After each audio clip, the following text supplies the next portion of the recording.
As the owner of a pair of coffee shops in St. Louis, Jason Wilson knows the challenges of running a business. But when he saw what happened to the two young men arrested at a Starbucks in Philadelphia, he immediately empathized with them. What was your thought? What was your first reaction when you saw what happened to those two black men who were arrested in the store? In no way were they in the wrong. And knowing the outcomes that have happened to other black men, it was shocking to me. Wilson has had the police called on him as well.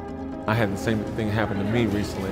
All my life this has happened, but even more now as an older person, I've been through so much stuff and thought about so much stuff. It hit me harder. What did they do?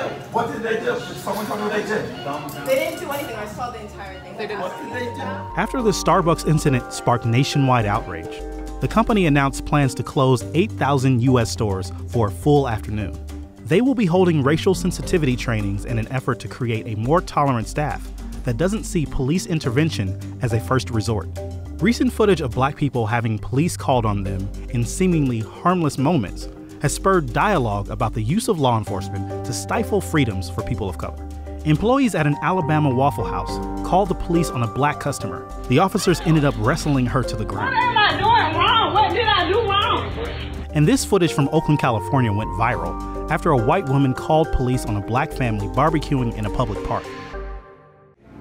In what ways are you, or have you worked with staff to make sure that they understand what the policy is, that calling the cops is not the first resort? We discussed it. They know my views.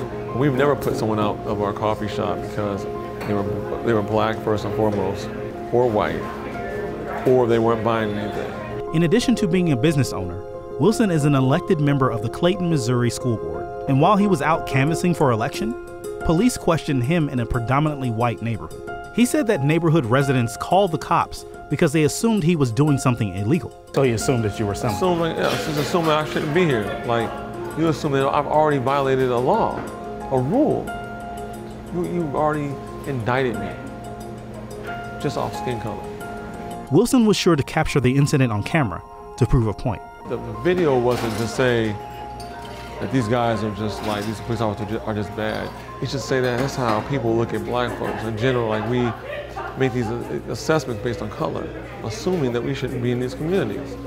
Like, or in a coffee shop. Right, or in a coffee shop. Despite what he's faced, Wilson remains optimistic and hopes that he can play a role in helping the world become a little bit friendlier towards everyone. When asked how Starbucks, as well as places like it, could learn from this controversy, he said the solution for preventing these things from happening is really quite simple. When you hire folks, it's like diversity priority number one. Is it important to you to have a diverse staff? Is it important that your customers are able to communicate effectively with people from all walks of life? Like, I know mine can, because they come from all walks of life.